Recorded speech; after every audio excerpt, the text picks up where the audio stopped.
the United States. What left-wing pinko big government creep was the president of the United States in 1812? Little Jimmy,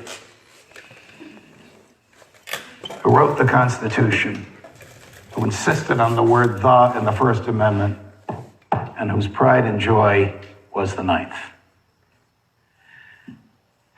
So the world obviously looks different on the outside of power looking in than it does on the inside of power looking out. And Madison might not be a good example for this because he moves around a lot. I mean, he starts out as a radical. He then becomes a federalist, which is the big government crowd, the Alexander Hamilton and John Adams and George Washington crowd. He then becomes an anti-federalist and is back with his buddy Jefferson. But in the War of 1812, I don't know what the heck he was thinking when he authorized the prosecution of John Hodges. Lew Rockwell has argued and argued magnificently that almost everybody in the government suffers from libido dominandi. Not that kind of libido, the lust to dominate. And people like Ron Paul are rare exceptions in the government who have a lust to liberate rather than a lust to dominate. It is a character flaw. And you want to go back to our friend Augustine, not Aristotle, Augustine, he would say it's because of original sin that we all have this lust to dominate. I don't know where the hell it came from or why we have it, but the do-gooders and busybodies of the world get themselves elected to government so that they can tell the rest of us how to live. One of my colleagues was interrogating the governor of New Jersey and said to him, "Where do you get the authority to nullify the Bill of Rights? You have made it illegal to travel and illegal to assemble and illegal to engage in commercial intercourse. These rights are protected by the Constitution." Murphy said to the Bill of Rights, "That's above my pay grade." So what once were liberties guaranteed are now liberties mocked. The very, very dangerous situation for us to be in when a governor can assume to himself, in the case of Michigan, herself, powers given to the legislature. Cuomo says, well, the legislature enacted emergency legislation right before the pandemic started because we're smart in New York and we saw it coming. And they told me that I could regulate private behavior. And I've done so with my executive orders. Well, the Constitution, this is a G and that's a C, has the guarantee clause. The guarantee clause guarantees that the states shall have Republican, lowercase r, form of government. What does that mean? That means only a popularly elected representative body can enact laws, and it means that there's the separation of powers, meaning the entity that enacts the law can't be the same entity that enforces the law. This is constitutional law 101 that the governors have violated, and very, very few courts have had the intestinal fortitude, personal intestinal fortitude, or fidelity to the Constitution to invalidate. No matter how well-intentioned these governors may be, no matter how sound is their medical advice, and there's medical advice all over the place. You can get an expert to say almost anything you want. In fact, when you go to an expert to say, you know, I need you to come on the witness stand and we'll say this, and he'll say, here's what it's going to cost you, or exactly what is it you want me to say? Because for the governor to write a law and then enforce it is no law at all. And one principle of NLT is an unjust law is no law at all and commands no allegiance whatsoever. We all know when a law is unjust. It demeans a human being. It violates the natural order. It claims that good is evil or evil is good.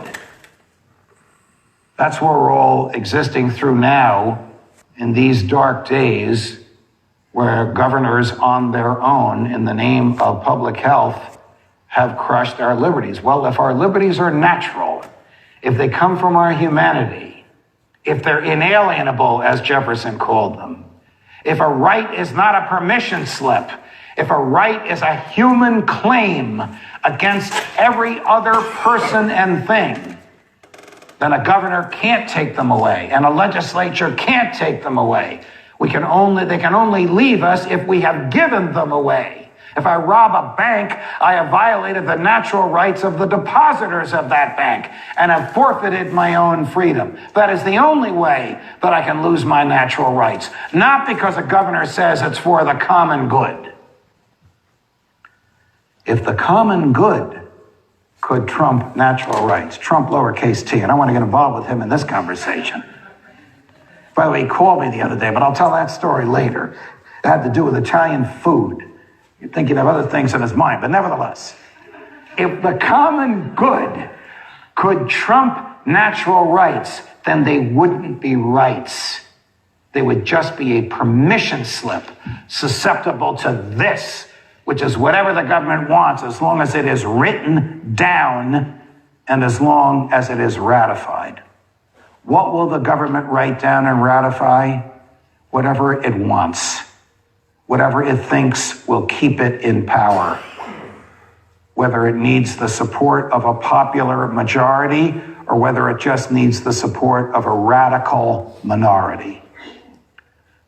I sometimes think the only reason we have liberty in this country is because we have radical minorities willing to agitate for personal freedom, willing to make great sacrifices in order that liberty might prevail.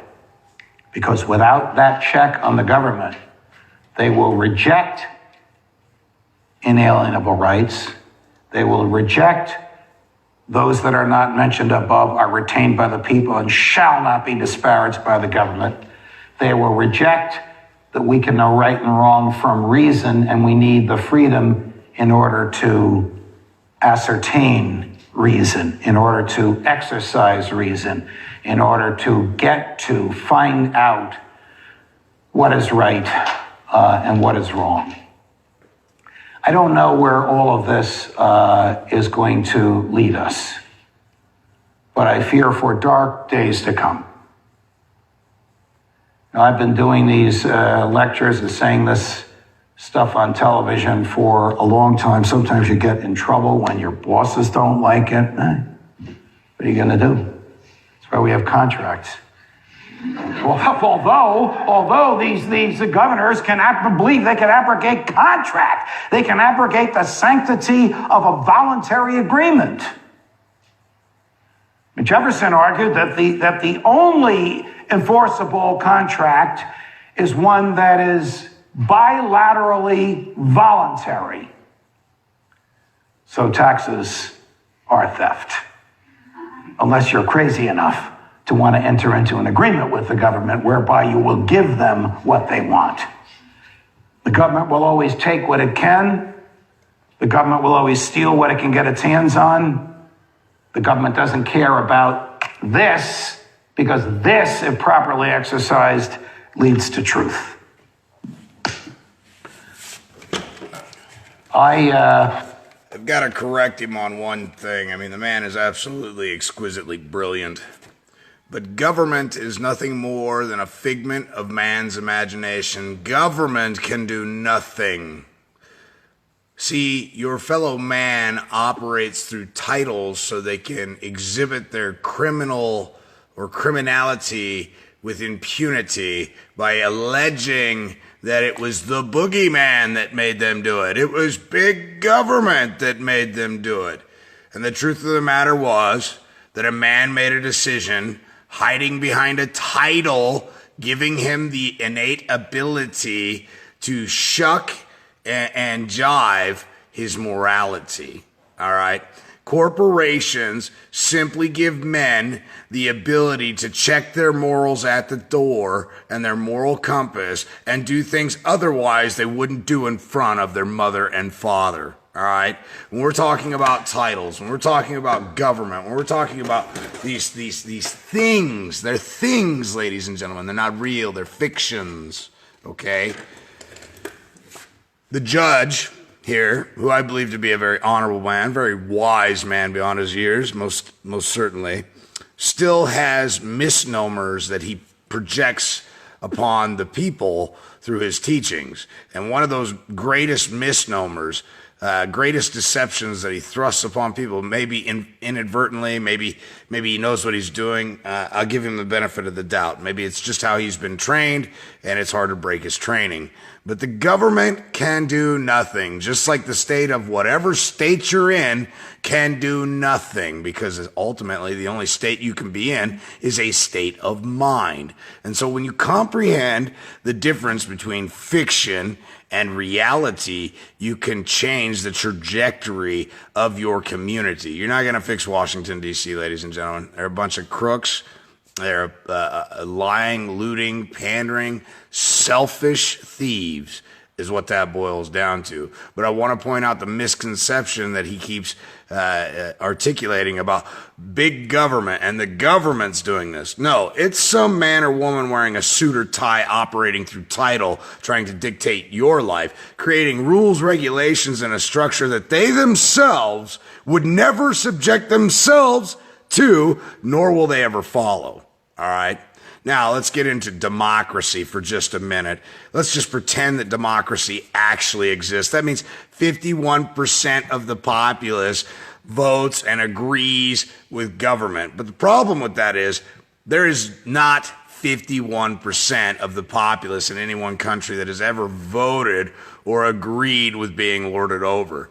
It's a fallacy, but it's a fallacy that's been thrown in and thrust upon us through news media, public education, respect authority, listen to what other people tell you. Do you realize a cop gets maybe 16 weeks of training, and all of a sudden he's an expert in law? I've been studying law for over 10 years now, and I can still tell you I'm not an expert, ladies and gentlemen, but 16 weeks of training and a little prerequisites in a college course makes these dickheads with badges on the side of the roads experts all of a sudden.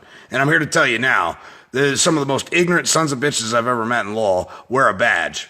And that's the truth of the matter. They don't study shit. They learn just enough to do their job. And here's the kicker: follow orders. They're not free thinkers at all. They follow, I'm just doing my job. Well, that's just exactly what the Nazis were doing. Why should we prosecute the Nazis for just doing their fucking job, right? After all, it was this imaginary figment called government that forced them to murder, slay, rape, abuse, pillage, right? So shouldn't we persecute government? Oh, that's right, we can't. Because Uncle Sam is nothing more than a figment of your fucking imagination, people.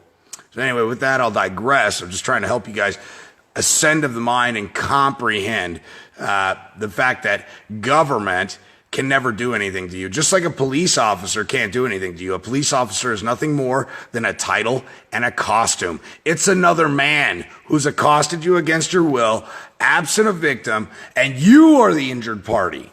All right?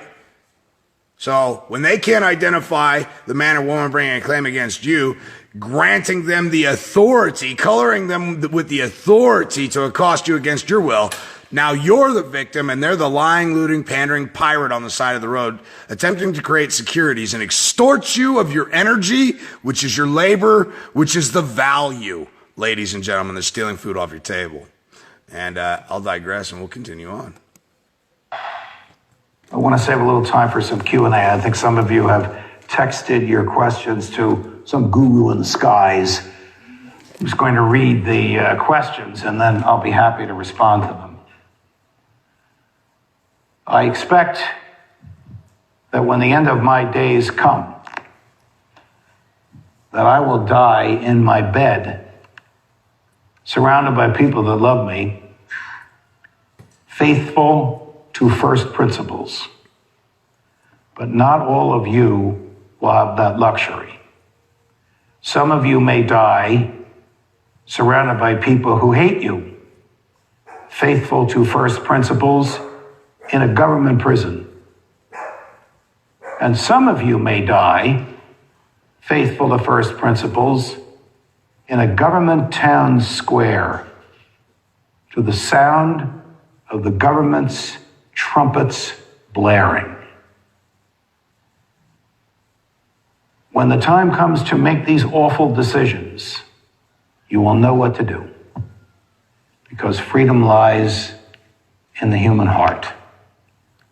And while it lies there, no army, no threat, no positivism nonsense can take it away. But it must do more than just lie there. All right, time for questions. Amen.